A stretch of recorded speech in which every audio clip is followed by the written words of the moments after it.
close your eyes and pull like a dog. And a new Irish record for Phil Healy, 22.99.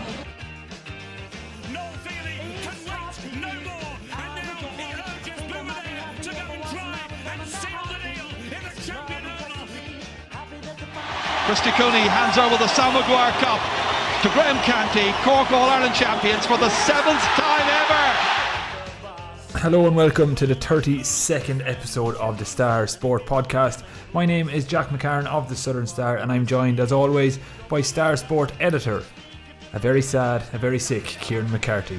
On today's show we'll be having an in-depth chat with Skibbereen's Sinead Ennis, who recently represented her adopted home of New Zealand at the grand final of the World Triathlon Series in Lausanne in Switzerland, where she finished inside the top 50. We'll also be previewing the start of the Rugby World Cup with Southern Star editor Con Downing as Ireland prepare to take on Scotland in their opening fixture this Sunday morning, with kick-off set for 8:45am.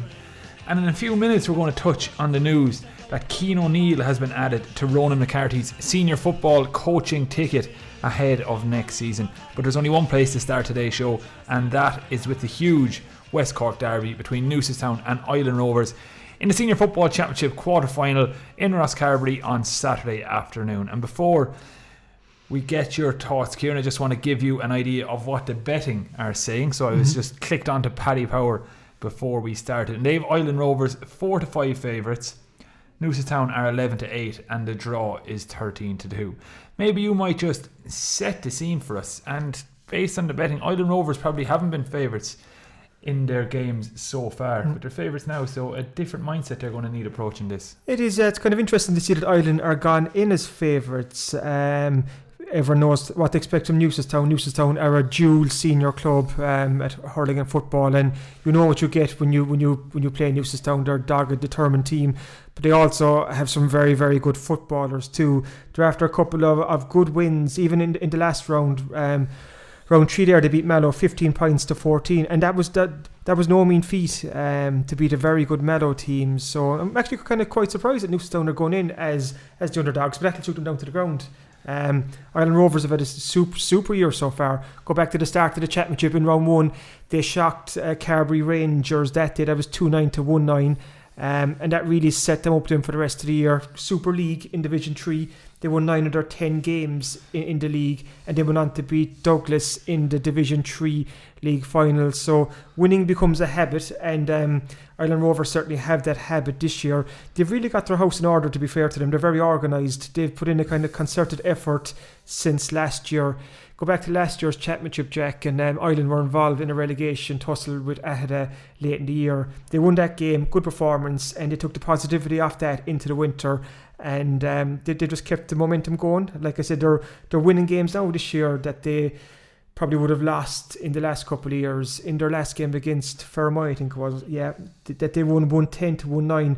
That wasn't a good Ilen Rovers performance, but they still won. Maybe in years past they could have lost that game, but they came out the right side of a 1 point win.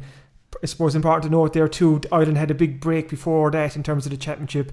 You were going probably 4 months back to the Carbery Rangers game, so they're probably a little bit rusty. So good players on both sides. I actually have an interview with Dan McOwen of Ilen Rovers in this week's sports section, and Dan has been around it seems he's been around for a long time, and he's only 26. Actually, when I asked him his age, I said, "How old are you now?" He said 26. Joe, it's one of those, you're like, Jesus, I thought you'd be a bit older, because he's a fellow who's been in the headlines since, like, he was a Cork minor going back to 2010 in the All-Ireland football final. He was in that team with Brian Hurley and a couple of more good players. So we have an interview with Dan this week, and it's just interesting that he talks about the kind of the change and shift in Ilen Rovers, and just how there is a real effort this year, and they're kind of riding the crest of a wave. And we also have an interview with Cora Keane from Newcestown, where Dennis Hurley spoke to him. So we've both bases covered. So yeah, huge game. And like you get back to your earlier question, Jack, eventually, it's a great opportunity for one of these two teams to get through to a county semi-final. The way the draw worked out is that the top side is loaded with the city teams. You've the Bars and Nemo, and you've Douglas and Ballincollig, and then on the other side you've Ilen, Newcestown and Duhallow and Clon, with the Duhallow Clon game taking place the weekend after this. So there's a great opportunity there for either Ilen, Newcestown, Duhallow or Clon to get the county senior football final. Duhallow have been there a few times in the past, but for the other three, Ilen, Newcestown and Clon, it really has opened up. And considering then where Newcestown have come from, they obviously lost their first round tie against Clonakilty, who, as you mentioned, will play against Duhallow next Saturday week. But Newcestown obviously regrouped from there, and they've gone on to beat Valley Rovers 113-14 points in round 2. Obviously Ilen Rovers skipped round 2 because of their first round win over Garbury Rangers. And then, as you mentioned, Newcestown's 1 point victory over Mallow. I think it's clear to see what the difference has been for them. In the opening game against Clonakilty, they conceded 2 goals, and that's what lost it for them. Since then, they haven't conceded any goals, so obviously they've maybe looked at their defence and how they could shore it up, and they've done so, and now they find themselves in a quarter final. And I was speaking to someone from Ilen Rovers last night, and he was actually in agreement with what I said. It's in a way a shot to nothing for both sides, Ilen Rovers and Newcestown. Neither of them probably, or even both of them, would have probably taken your hand off if you'd offered them a quarter final berth at the start of the year, and now they're facing into a quarter final where, as the betting suggests, it's fairly even. So a shot to nothing, which means we could probably be in for a good game with both teams going for it. And it's important to kind of point out too that the fact that both teams are into the quarterfinals this year, that they're also into the Premier Senior grade next year. Kind of the championships are being revamped, so both Newcestown and Ilen Rovers are already assured of their place in the A grade, the top tier next year. So, like we said, like kind of it's probably bonus territory for both teams this season. But once they're there now, they want to go as far as they can. Like I said, the draw has opened up on this side, with Clan and Duhallow awaiting the winners. What you notice about Newcestown too, they beat Valley Rovers by 113-14 points, and Valleys are a tough team, so that was a good result. And then they came out a week or two later and they beat the Fermoy by a point. They beat Newcestown by a point. And again, Newcestown beat Mallow by a point, and Mallow again are a very tough team. So Newcestown are after coming through 2 very tough games there, and it will be tight this weekend, Jack. You can be sure of that kind of. Yeah, because just while we're talking about the scores so far, Ilen Rovers have only conceded 1-9 in both of their championship games, so it's not like they're going to be letting a big score rack up against them either. So yeah, a tight game. There is, and if I had to plump, kind of like Ilen do have good scoring forwards there. I suppose Sean O'Donovan was very good against Fermoy. They've Stephen Leonard to come off the bench. They've Kevin O'Sullivan, the veteran who's chomping at the bit, came on in the last game too. You've Dan McCone, so they have a kind of a good array of scoring forwards. So that might tip the kind of balance for them. But again, like I've said through this, against Newcestown you get nothing easy, absolutely nothing easy. And maybe I'm sitting on the fence, but it wouldn't surprise me if Newcestown won. It's actually that tight, which is it's great for the neutrals. It'd be a great game to go and see because you've 2 good West Cork teams there. So it's very much a 50-50 game. Yeah, well, the more we talk about it, the more that 13-2 to draw on Paddy Power is starting to appeal to me. Of course, there are other bookies out there. Paddy Power do not sponsor us, but they're the only ones who have the game priced up so far. So maybe later in the week, other bookmakers will have it priced up. Well, as we mentioned, that game between Ilen Rovers and Newcestown throws in this Saturday at 5 p.m. in Rosscarbery, and I expect there will be a huge crowd at that. We'll have full build-up in this week's Southern Star and across our social media channels and website all this weekend. Now, the other big GAA story of the week, which just broke this afternoon, so we don't have full details just yet, but former Kildare senior football boss Cian O'Neill is set to join Ronan McCarthy's team ahead of next season. O'Neill is head of the Department of Sports, Leisure and Childhood Studies at CIT, so he obviously has a Cork connection. But Kieran, was this a complete bolt from the blue, or had you been hearing rumours in the last few days? I hadn't seen this coming, Jack, and I think it's a great move for Cork football.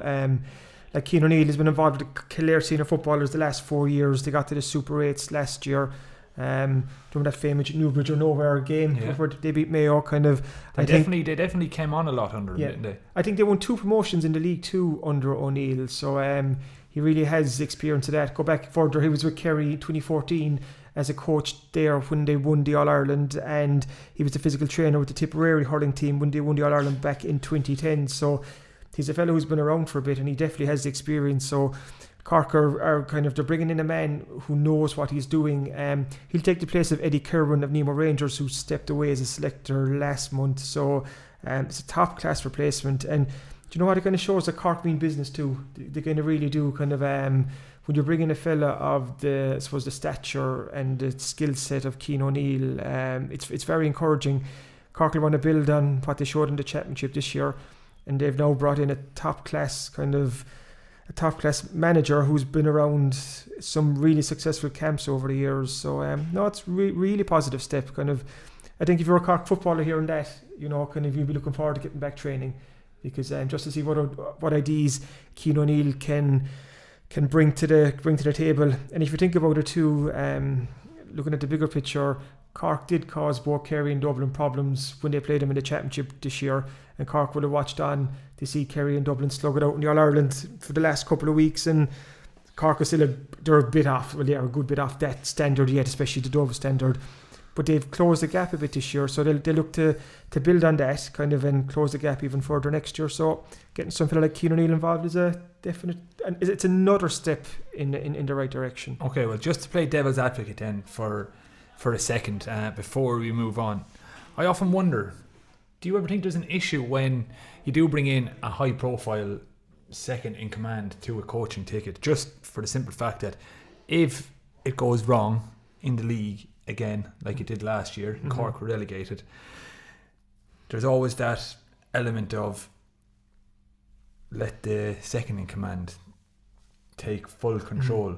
And when you have someone as high profile as Cian O'Neill, who is well thought of around the country, is there a danger of that, or am I just being pessimistic for the sake of being pessimistic? I think you're being pessimistic. I think it's just in your jack, I think, you know. But no, I can totally see what you mean. I do, you know, kind of. I just think, but I still think it's just a good move. You're bringing in so much experience there, a fellow with a wealth of knowledge. He's worked in so many different setups. You can imagine the kind of the knowledge he's garnered from working under Eamon Fitzmaurice. He was with Kerry, going back to his Tip days, and even with Kildare the last couple of years. And he'd have come up against the Tyrones and the Dublins and the Mayos and stuff. So he's a huge amount of knowledge that he can kind of throw into the mix. And where this Cork team is right now, and this Cork team wants to close the gap, I think having someone like him on board, and if he adds another couple of percent next year, it's all about those marginal gains, and especially for Cork, it's an important year for Cork football next year. They're in Division 3 the league, and they really need to get out of there. There can be no excuses.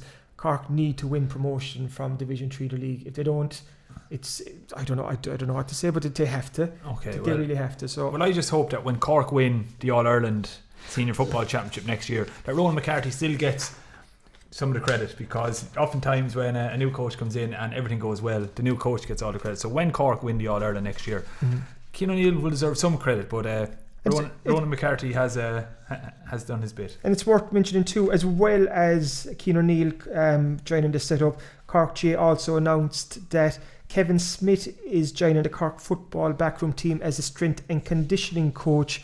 He's the former head of the strength and conditioning at Stade Francais Rugby Club, and he's currently completing a PhD at CIT. So again, seems like another good fella to have on board, and they really do seem to be strengthening the backroom team there. So kind of, like I said, the Cork footballers must be looking forward to the winter and getting stuck in, because it's been a good football championship, you know, overall, even though the result didn't go Kerry's way last Saturday evening. Kind of, it was still a decent football championship, and kind of, I'm already looking forward to next year. Yeah, so am I, and I can't wait to see Cork lift to Sam Maguire in Croke Park. Very positive. Next August. Now, we'll leave the football chat there for now, but coming up after the break even, we have a great chat with international triathlete Sinead Ennis from Skibbereen. Thank you for listening to the Star Sports Podcast. Don't forget to pick up this week's Southern Star, featuring our award-winning sports section that has everything a sports fan in West Cork could want. Available every Thursday in shops across West Cork and online from anywhere in the world. The Southern Star #1 for sport in West Cork. And we're delighted to be joined by Sinead Ennis, the Skibbereen woman who represented New Zealand at the World Sprint Triathlon Championships in Lausanne in Switzerland recently. Welcome, Sinead, and welcome back home to Skibbereen. Thanks very much. Let's get back to the very start of this story before we look at the World Championships themselves. You headed out to New Zealand 6 or 7 years ago, and you were planning to stay there for a couple of months, and you're still there now. Yeah. So 2013, I decided to leave Manchester, where I was working, and head over to New Zealand. So initially I was like, oh sure, I'll stay there for about 3 months and then head on to Australia. But after a few weeks, I'd say, in New Zealand, I decided I was going to stay on there. So I'm a physio. I got a job over there and started playing Gaelic football. I think I was at training about 2 days after I landed, so got straight into it, and been there ever since. Because people talk about New Zealand, and it is very much like Ireland. Kind of, you made the great comparison. It's like Ireland except with volcanoes. But it is even like the scenery, the people and stuff. There's a lot of similarities between the two countries. Yeah, definitely. I think from a cultural point of view, like family is a massive part of the culture in New Zealand, and music and that sort of thing as well. So I think there's a lot of similarities with Ireland there. And there's a lot of really strong community cultures, and sport is huge, obviously, as well. More obviously rugby than the Gaelic over there, but it's all kind of there's a big focus on that as well, and a lot of the social stuff revolves around the sports and things as well over there. So you got stuck into the sports scene straight away, like you said. 2 days in there, you were kind of the local GA club there. The triathlons, then let's go to that. You did start back here in Skib first, was it, down in Tragumna? That was your first? That was my first, taster. I did the triathlon, I think that was in 2011, and I hadn't a clue what I was doing. I just thought it would be a bit of fun to give it a go, and I think I did it with my brother-in-law, and sure, loads of local people you were kind of bumping into along the course. But I borrowed a bike and I borrowed a wetsuit, and I didn't have any of the gear. Like, I'd say I just had my pair of runners. But yeah, it was good crack, and it was, I think, the following year then I did one in England, and then there was the year after that I moved to New Zealand, so started kind of getting into them a little bit more over there because they're just so available. Because like you said, it's such an outdoor country, and there's so many different activities. So was it almost, they're more accessible over there, are they? Oh yeah, I mean, there's just so many of them. So I'm based in Auckland, and there'd be at least one every month during the summer months, and they're literally kind of on the doorstep. So it's easy enough to get involved, and I had friends and stuff that were getting into them then as well, so it was kind of another social aspect too. And it was a sprint triathlon that you kind of you honed in on. Explain to us a small bit about what a sprint triathlon is and what the different disciplines are and distances involved. Yeah, so it can vary. So some events it'll be sprint, they'll do slightly shorter or slightly longer, but kind of generally speaking, it's a 750 meter swim, a 20 kilometer cycle, and then a 5k run. Yeah.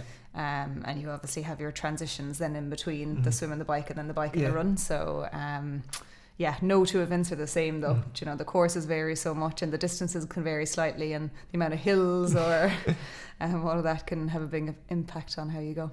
And when did you realise that you were getting quite good at triathlons? Well, I kind of just, I suppose, started doing them more frequently. And because initially it was very much just for the fun element and doing them with friends and all that. I wasn't being competitive about it, which is unlike me. I think in all my other sporting, I've definitely been very competitive.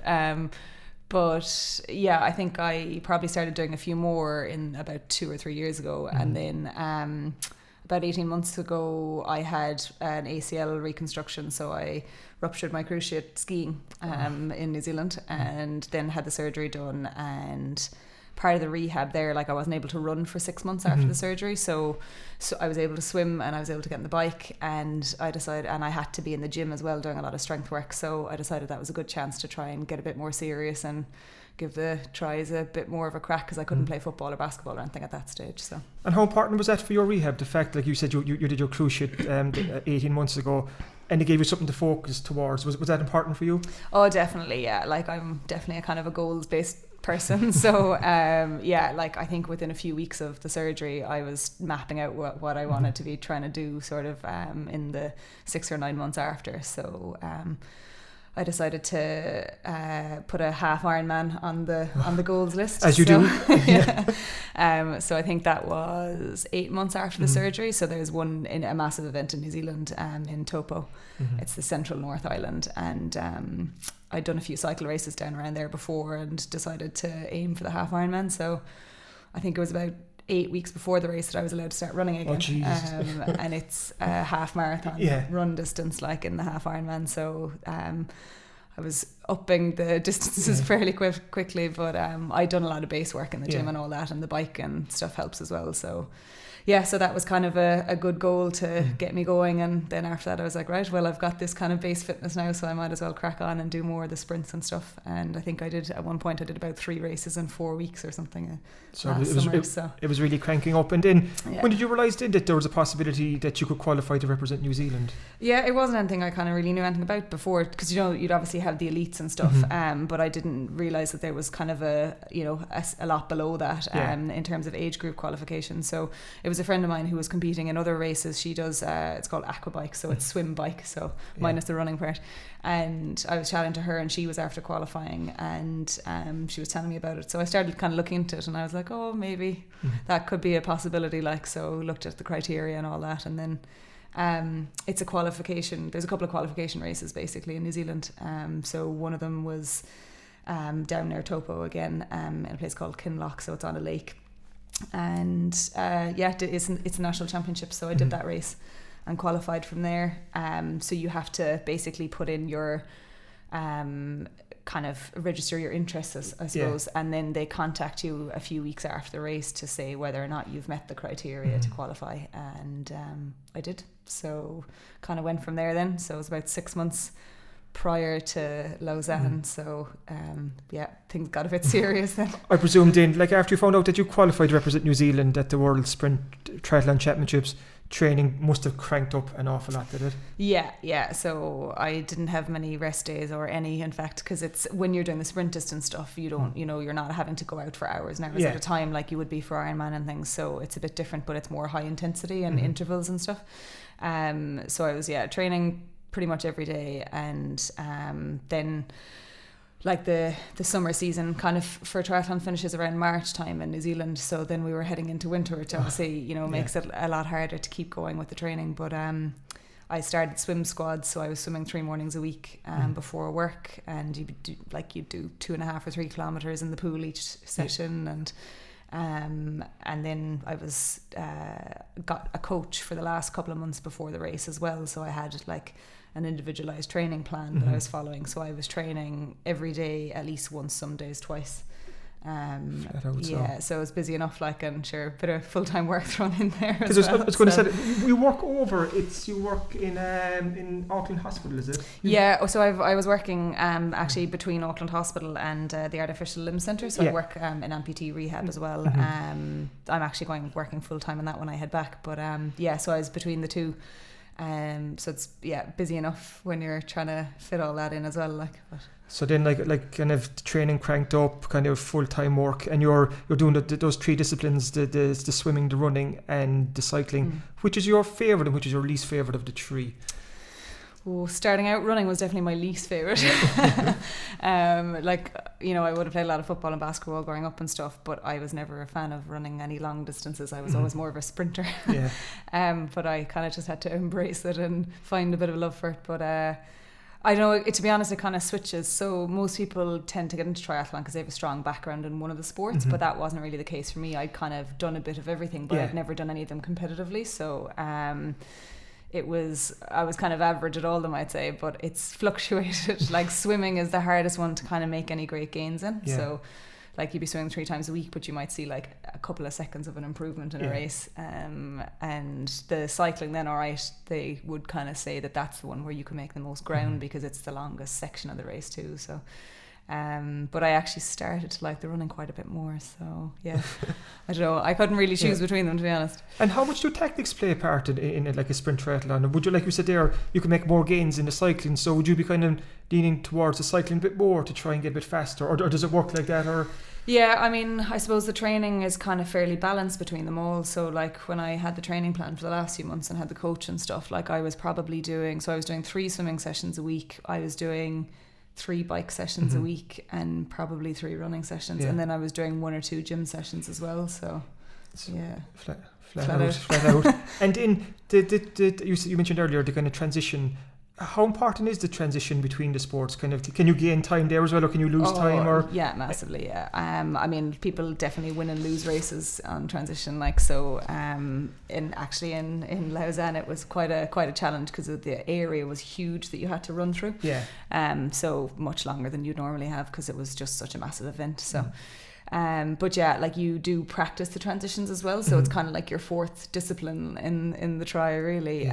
So you'd practice like getting out of your wetsuit and getting onto your bike, and you have to do it in a certain sequence as well. So like your bike is racked in transition, but you're not allowed to touch it until you've got your helmet on and stuff like that. So you get penalised if you do. So you have to make sure you kind of do it in the right order. And obviously if you do it in the same order all the time as well, you get quicker at it. Yeah. So and then coming off the bike into the run then as well, like you need to rack the bike first before you can take your helmet off, and changing shoes and all that then as well. And there's loads of different ways that you can try and gain some time. And the more serious people they'll have their bike shoes already clipped into their bike, and they'll have them held with elastics onto the bike, and then they jump on with their feet just on top of the shoes and try and get their feet in as they're on the move and all that. I'm not quite at that stage, but it's all those marginal gains just to gain those extra seconds, those extra few seconds. And when the people at the top level, seconds mean everything. Like it's a little bit different at my level, like, but it still does make a difference, and it's something you do need to kind of put a bit of thought into as well. So everything then moved to Lausanne for the World Championships there at it was at the end of August, wasn't it? In your category you finished 48 overall, but first, what was it like representing New Zealand? Is that almost surreal to be kind of representing your adopted country as such? What was that like, kind of even putting on the singlet and so on? Yeah, I mean, it was a bit strange, but it was pretty cool in fairness. Like it's I mean, I've been there 6 years now and I'm a resident and things, so it does kind of feel, it feels like home. And it was like you see so many great athletes out in New Zealand and things, and it was kind of cool to just get a bit of a taste of that and be some part of it. So it was like you get your tri-suit and all your gear sort of a few weeks before we headed off to Switzerland. So it's pretty cool. There was a lot of excitement when it arrived in the post, and we had a Facebook group for the team and stuff, and everyone was like posting their photos of them and their kit and all that. So it was it was pretty cool.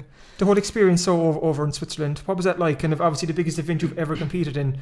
But did it blow your mind? Was it just on a different scale altogether? Or? Yeah, I mean, the half Ironman was a big event, all right, down in Topo, but it was not on the same scale. Like, so this was definitely the biggest event I'd been in, and it was over 3 days as well. There were different races on, so I think there were over 4,000 athletes competing across the 3 days. So, a huge event altogether, and it was a stunning location and everything.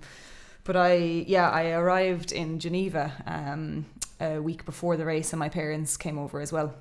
So we had a few days there before we headed to Lausanne. But I actually had my bike with me in a box, and opened up the box and realised there were no wheels in there. So I had taken it to a bike shop to get them to pack it for me, because I'd never travelled internationally with my bike, so I'd never had to pack it down in a box or anything. So the wheels got left out. The wheels were left back in Auckland, were they? Auckland, yeah. So there was a bit of panic then trying to figure out how I was going to resolve that one. So we got sorted eventually, but it was literally the day I had to rack the bike before the race was that was the time. It was about 2 hours before the cut-off, that I actually managed to get everything sorted. So that kind of took things over for the lead up, to be honest. Your attention was elsewhere, just trying to get two wheels for the bike. Exactly, and at one point then I had wheels but I had no brakes, so I was like, well, I can move but I can't stop, so I don't know which is worse.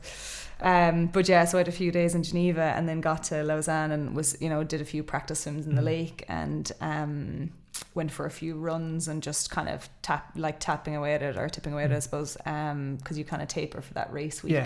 You wouldn't be doing anything too tough, but it's just trying to get used to the heat and things then as well, because it was I'd come from the winter in New Zealand, which it's not quite winter here in terms of the cold, but it's still probably a 10 or 15 degree jump in temperatures. So the race itself then, how did it unfold? Were you happy with how it went? Or it was the swim. So basically there's a kind of rules around the water temperature and stuff. So it was Lake Geneva or Lac Le Mans that we were swimming in, and if the water temperature is above 22 degrees in these races, you're not allowed to wear a wetsuit.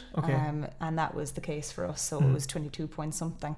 But you don't find that out until the morning. All right. But like we could see during the week that the temperatures were kind of sitting around the 22, so we knew it was going to be a close call.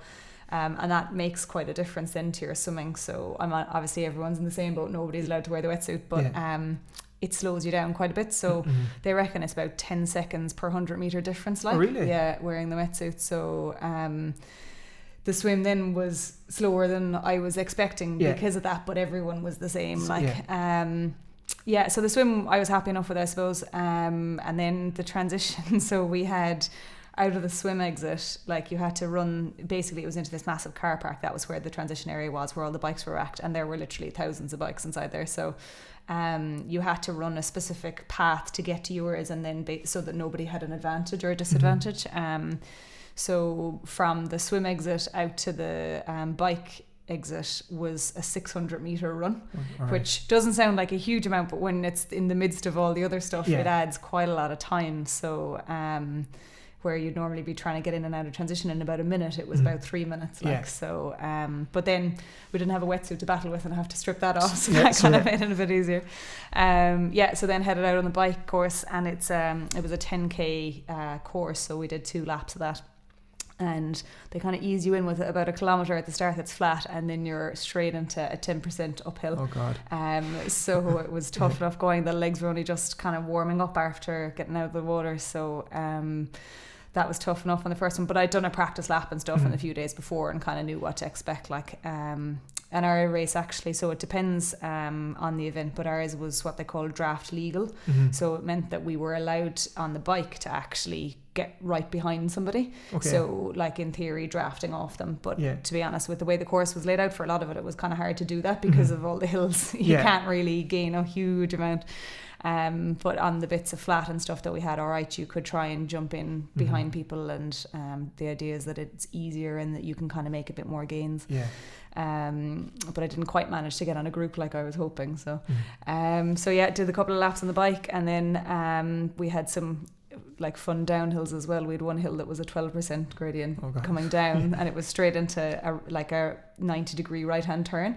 So they had crash mats at the bottom of the hill, just and in case there were a few who apparently made use of the crash mats. My family and supporters and stuff were kind of based around that point, and because it's where we passed the most times, I suppose, near the transition area, so they were cheering away every time I passed. And then back into transition, back for another 500 or 600 meters, run around there, and then back out onto the run. And started off the run, and I could feel my legs were tight, like I thought I was going to cramp very quickly, so I didn't really want to push it at the start of the run because I thought I might end up having to walk the rest of the race if it did cramp up. So I kind of wasn't really running at the pace I'd been training at and hoping to do, but the heat just got to me then. It was a slower run than I'd been hoping for, and like the swim and the bike were kind of what I'd expected. Transition was longer than I thought, but that kind of like everyone was doing the same for that again. But it was the run was definitely the tough bit, and they threw in a nice couple of hills in it as well that felt like mountains doing it. But the course is it's beautiful, and we were running down by the lake, and you've got the Alps in the background, the run took us right up by the Olympic Museum as well in Lausanne.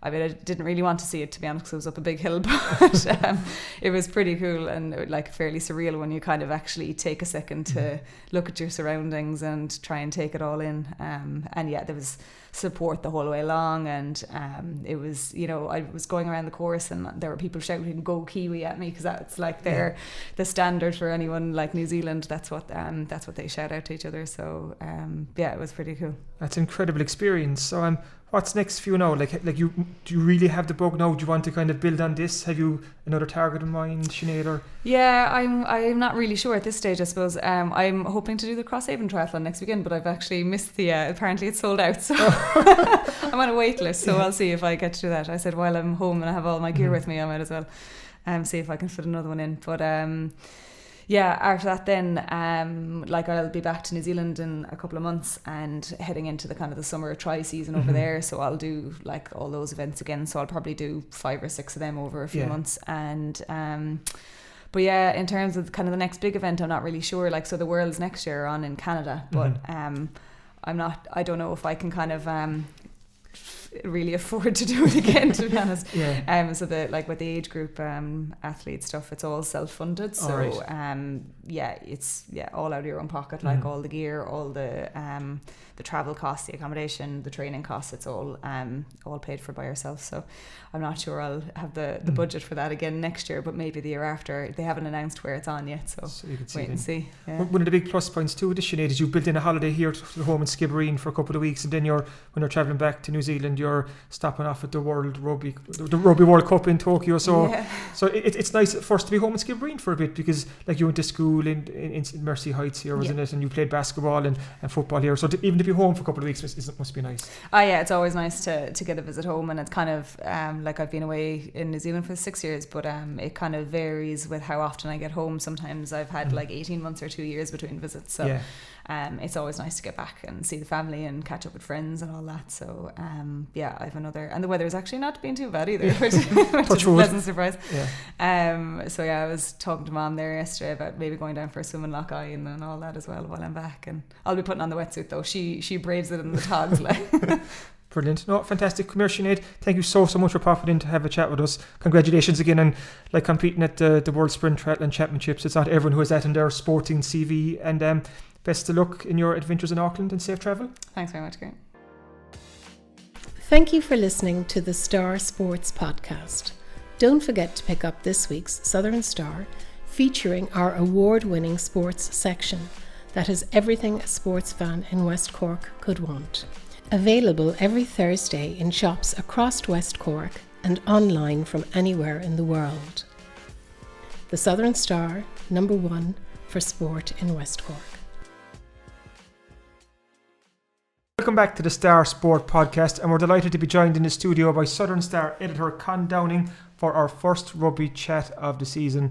Con, the Rugby World Cup is kicking off this Friday, and all Irish eyes will be focused on Sunday morning, Ireland-Scotland, 8:45, so it's an early start. Your thoughts on that game and how important it is for Ireland to get off to a good start? Well, it's a hugely important game for Ireland and for Scotland, because whoever wins that group will be playing either South Africa or the All Blacks, and Ireland and Scotland would be the two favourites in the group, which also includes Japan and Russia and Samoa. So it's important that they win that, but I heard that there might be a glitch in that, because there's heavy rain forecast for the match day on Sunday, and if they have to abandon the match, it seems the rules of the World Cup are that it'll be declared a draw. Okay. So no, that in itself wouldn't be a bad result for Ireland, to be better than losing to Scotland. But I think they have the capability to beat Scotland all right after their victories over Wales in the last 2 warm-up games. So I don't know, it would be better to go out and get a good win under the belt for confidence anyway, if the game goes ahead as scheduled. What sort of form are Ireland in coming into the World Cup? I know there was that hockey and we suffered against England in Twickenham, but then bounced back with the 2 wins against Wales. So where exactly do we stand going into this World Cup? And thinking back to the Six Nations, which didn't go too well for us with losses to both Wales and England as well. Are we genuine contenders, Con, or are we? Or I suppose a good result really would be to make the semi-finals, which we haven't done before, and anything after that then would be a bonus. But making the semi-finals will be difficult enough, given what we'll be facing after the group stages, assuming we get out of the group stages. And I don't know, it's a difficult one to call. The form has improved, and it's improving bit by bit since that trashing by the English and that was the second one of the calendar year as well, and it was worse than the Six Nations one. But I think they've turned a corner now. Whether their trajectory is towards the form they previously had is going to happen fast enough or not, I don't know. I'd have my doubts, but look, I mean, Schmidt is a very calculating sort of an individual in terms of coaching, and he'll always, as he has done before when Ireland were doing very well, take it just one game at a time and not think ahead to the next game. So I think if they focus game by game, make some improvements with every game, I think they'll be there or thereabouts. Can I put it to you that Japan could actually be the ones to cause an upset in this World Cup? Go back to the last World Cup, I think they beat South Africa, didn't they? That's correct, in the group stage, and they are the home nation too. And I know they're the Japanese national team, but they've pulled in players from all over, so they could be tricky customers. Absolutely, and like we're all looking at the Scotland game as the big one in the group, which it is. Let's be fair, but Japan could be the big banana skin. Looking at our Ireland team for a second, I know there's a couple of injury worries for the game against Scotland on Sunday, but who are the big players that we need big performances out of over the next couple of weeks if we want to, like you said, hopefully get to semi-final? Well, I suppose our two halfbacks are the most pivotal players on the team, and Johnny Sexton and Conor Murray, and really they will need to step up to the mark. Forwards obviously too, but I think we have plenty of talent in the forwards to hold their own with any team in the world. I think it's really down to the game management by Murray and Sexton and opening up the game for our backs, because we have very talented backs, and we don't always bring them into the game like we should. Going to put you on the spot now, Con. 2 predictions. Who's going to win the Rugby World Cup and how far are Ireland going to go? I think Ireland will go to the semi-final. I think they'll get that far, just about. Very difficult, like the All Blacks are perennial favourites for the World Cup. England are going to be very strong, and I think South Africa could be a dark horse because they're really after coming on under Rassie Erasmus, and notwithstanding the doping scandals and so on down there, but they're totally different to the way they were 2 years ago, and I think they've come up in the ratings. We've gone down a bit since. So Oh, brilliant. While we have you here, Con, quick chat about Munster. Munster beat London Irish in a kind of, I suppose, a pre-season friendly or challenge game last Friday night at Irish Independent Park. You were up there. I was, and it was a great occasion, I suppose, to be a West Cork person. I saw loads of West Cork people up there because the starting Munster team had 1/3 of the team from West Cork. 5 of the 15. We had the cousins Gavin and Liam Coombs. Liam scored a try in the game as well, and we also had, of course, Darren Sweetenham from Dunmanway, and we had Fineen Wycherley, and making his debut as well for the senior team was John Hodnett for Rosscarbery, who had a fantastic under-20 Six Nations campaign. So it was really good to see 5 West Cork fellas, and they all acquitted themselves well. That's probably unprecedented. I know before last year there was 4 at one point playing in a pre-season game, but have 5, like you said, John Hodnett there as well this season from Rosscarbery. It really again highlights the strength of rugby here in West Cork. Absolutely, it's going up and up. We thought we were doing well when we had 3, then 4, now 5. It's really after coming on and bringing rugby into the limelight more in West Cork as well. Is the hope that they'll get some minutes now in the games coming up with the Rugby World Cup on, and obviously Munster's kind of international men are away in Japan at the moment, so could we see a couple of the local lads? Absolutely, certainly Fineen, Wycherley, and I'd say Darren Sweetenham and Gavin Coombs will certainly be there on some of the Pro 12 games, and the others will probably be, if they're not starting, they'll probably be on the bench. Is it a big season for Darren Sweetenham? It is, yes, really. Yeah, he's been around a long time. He's showing great promise at Pro 12 level, but he has huge competition in the team, So, great stuff. Good times for West Cork rugby on the Munster scene, and hopefully Ireland will get off to a winning start against Scotland this Sunday morning in the Rugby World Cup. Hopefully. So, thanks for listening to this week's Star Sport podcast. We'll be back at the same time next week. So, if you enjoy these shows, please make sure to rate, review, and subscribe on iTunes, Spotify, YouTube, Acast, Stitcher, wherever else you listen to the show.